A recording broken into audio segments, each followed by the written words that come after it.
Келесі распаковка менде осындай. Қазір ашып көрсетеміз.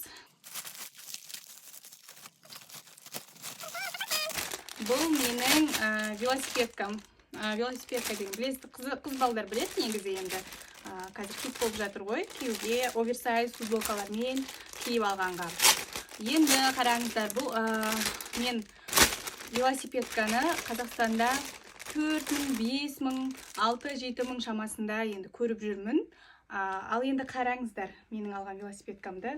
Осындай, бұны мен 376 теңгеге алдым. Весі де шықпайды бұның, қараңыздар, даже весі жоқ. Мысалға, кейбіреулер жазып айтады ғой, весі мен осындай теңге болған шығар, қымбат болып кеткен шығар деп.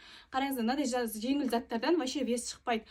Получается, мен бұны 376 теңгеге алдым. Осылай не весіне, еш нәрсесіне төлеген жоқпын, получается, 376 теңгеге алып тұрмын. Общий. Қазақстаннан сіздер бұндай суммаға еш нәрсе таппайсыздар.